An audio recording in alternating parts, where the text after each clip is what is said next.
Olá pessoal, tudo bem com vocês? Hoje nós vamos iniciar então o Caderno Base, volume 2 da Secretaria Municipal de Educação.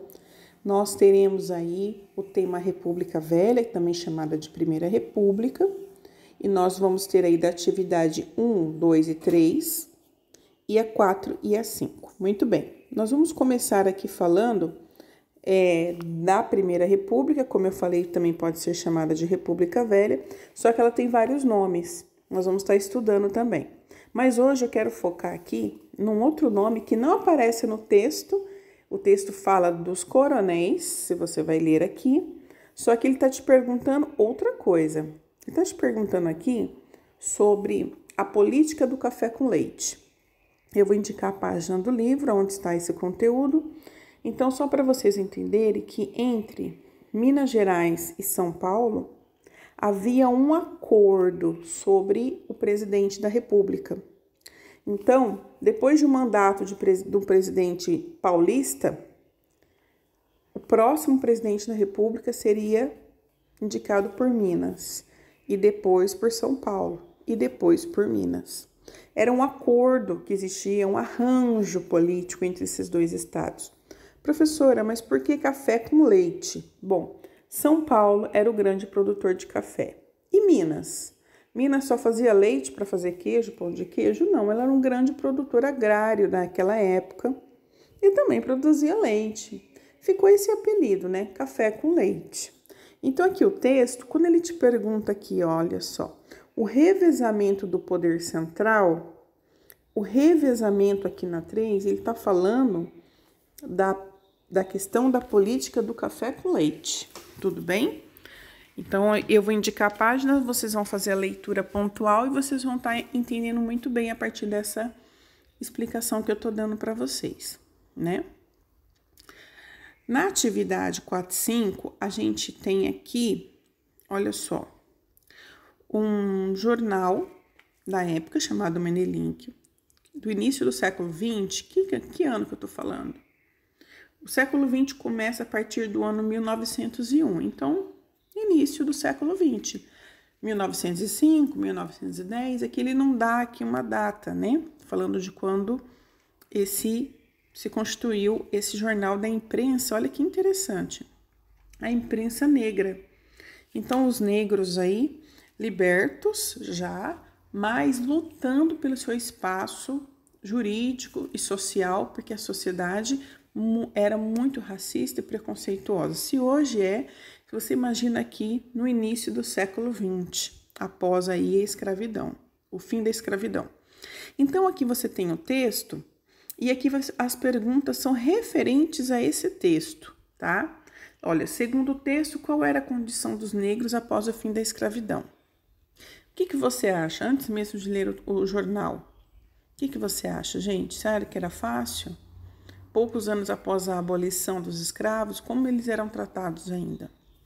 Na 5, qual é a proposta feita às pessoas negras nesse artigo? Então, lembrando que é um produto de um grupo, né, que lutava aí pelos seus direitos, e aí ele vai fazer uma proposta às pessoas negras nesse artigo aqui, ó, tá? Então, vocês vão ler e responder.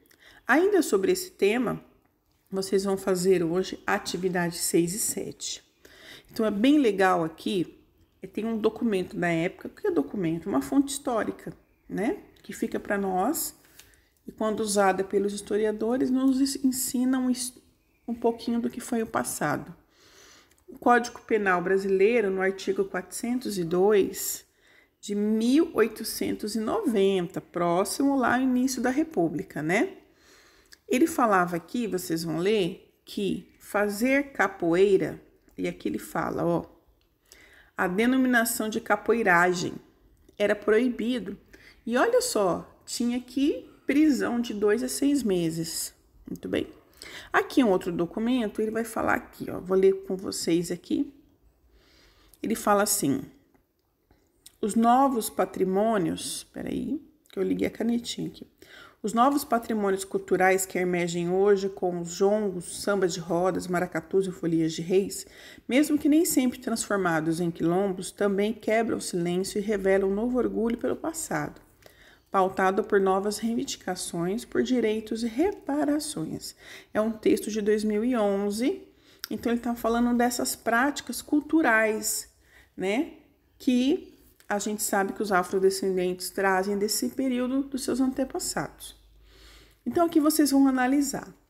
Considerando na 6 o documento 1, qual o posicionamento das autoridades em relação aos praticantes de capoeira? Então aqui, ó, tá dentro desse documento aqui, que é aquela fonte histórica que eu falei, que era o Código Penal no artigo 402.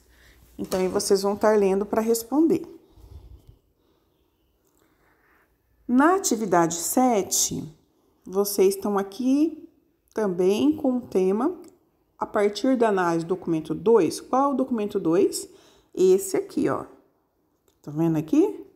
Documento 2. Vamos lá. E de seus conhecimentos, explica a importância do reconhecimento dos patrimônios imateriais. Então, o que é um patrimônio imaterial?